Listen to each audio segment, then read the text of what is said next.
and thank you all. ಅಲ್ಲ ಒಂದೇ ಹೇಳ್ಬಿಡ್ತೀನಿ ಸದ್ಯಕ್ಕೆ ಸುಮಾರು ಜನ ಅಲ್ಲ ಜೋರಾಗಿ ಹೇಳ್ತೀನಿ ಪರವಾಗಿಲ್ಲ ಕೇಳಿಸ್ತಾ ಇದೆಯಾ ಅಲ್ಲ ಅಲ್ಲೇ ಬರ್ತೀನಿ ಬಿಡಿ ಇಲ್ಲೇ ಬರ್ತೀನಿ ಅದಲ್ಲ ಸುಮಾರು ಜನಕ್ಕೆ ಗೊತ್ತಿಲ್ಲ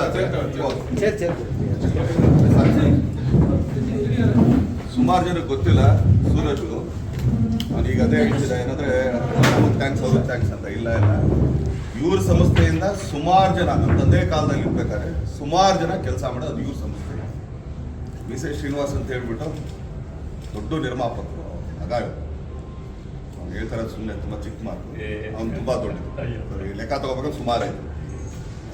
ಸೂರಜ್ ಅವರು ಸಿನಿಮಾದಲ್ಲಿ ಲುಕ್ ವೆರಿ ಪ್ರಾಮಿಸಿಂಗ್. ಹೌದು, ತುಂಬಾ ಒಂದು ಒಳ್ಳೆ ಇಂಟೆನ್ಸ್ ರೋಲ್ ಮಾಡಿದ್ರಿ. ಹೌದು, ಸೊ ನಿಮ್ಮನ್ನ ನೀವು ರಿಲೀಸ್ ಟೈಮಲ್ಲಿ ನೋಡ್ಕೊಂಡಾಗ ಸ್ಕ್ರೀನ್ ಮೇಲೆ ಏನಿಸ್ತು? ಅಲ್ಲ, ಈ ಲುಕ್ ಎಕ್ಸ್ಪೆಕ್ಟೇ ಮಾಡಿರಲಿಲ್ಲ. ಸೊ ಲುಕ್ ವೈಸ್ ಎಲ್ಲ ತರುಣ್ ಸರ್ ಡಿಸೈಡ್ ಮಾಡಿದ್ರು. ಅದಕ್ಕೆ ಫಸ್ಟ್ ಲುಕ್ ಟೆಸ್ಟ್ ಕೂಡ ಮಾಡಿದ್ರು. ಲುಕ್ ಟೆಸ್ಟ್ ಎಲ್ಲ ಆದ್ಮೇಲೆ ಶೂಟಿಂಗ್ ಸ್ಟಾರ್ಟ್ ಮಾಡಿದ್ದು ನಾವು. ಸೊ ಖುಷಿ ಅನಿಸ್ತು. ಎರಡು ಥರ ಶೇಡ್ ಇದೆ. ಒಂದು ಫುಲ್ಲು ಶೇವ್ ಬ್ರಾಹ್ಮಣದ ಲುಕ್ಕು, ಇನ್ನು ಸೆಕೆಂಡು ನೋಡಿದ್ರ ನೀವೇ, ಚೆನ್ನಾಗಿದೆ. ಅಲ್ಲ ಇನ್ನೊಂದು ಹೇಳ್ಬಿಡ್ತೀವಿ, ಯಾರಿಗೂ ಗೊತ್ತಿಲ್ಲ, ಆಕ್ಸಿಡೆಂಟ್ ಆಗಿ ಕಾಲು ಇದು ಮಾಡ್ಕೊಂಡು ಆದ್ಮೇಲೂ ಕೂಡ ಕ್ಲೈಮ್ಯಾಕ್ಸ್ ಬಂದು ಮಾಡ್ಕೊಂಡ. ಅದು ಡೆಡಿಕೇಶನ್. ಯಾರೂ ಮಾಡಲ್ಲ, ಎಲ್ಲ ಕುಗ್ಗೋಗ್ತಾರೆ ಯೂಶುವಲ್, ಏನು ಹಿಂಗೆ ಆಗೋಯ್ತಲ್ಲ ಅಂತ. ಬಟ್ ಆದರೂ ಕ್ಲೈಮ್ಯಾಕ್ಸ್ ಬಂದು ಇಲ್ಲ ನಾನು ಬಂದು ಮಾಡ್ತೀನಿ, ನಂಗೆ ಸ್ವಲ್ಪ ನೀನೇನು ತಲೆ ಕೆಡಿಸ್ಕೊಬೇಡ. ಆ್ಯಕ್ಚುಲಿ ಒಂದೇನಾದ್ರು ತರುಣ್ ಆಗಲಿ ಅಣ್ಣ ಆಗಲಿ ಅವ್ರು ತುಂಬ ಸಪೋರ್ಟ್ ಕೊಟ್ಟರು. ಇಲ್ಲ ಅವನ್ನೇ ಮಾಡಬೇಕು. ಯಾಕಂದ್ರೆ ನಾನು ಹಾಸ್ಪಿಟ್ಲಿಂದಾಗ ಹೇಳ್ಬೋದು ಅಪ್ಪ ಇನ್ನೂ ಕ್ಲೈಮ್ಯಾಕ್ಸ್ ಇದೆ, ಬೇಗ ರೆಡಿ ಆಗ್ಬೋದು ಬಾ ಅಂತ ಹೇಳಿ. ನಮ್ಗೆ ಗೊತ್ತಿರಲಿಲ್ಲ ಸರ್ ಕ್ಲೈಮ್ಯಾಕ್ಸ್ ಮುಂಚೆ ಆಗಿರೋದು.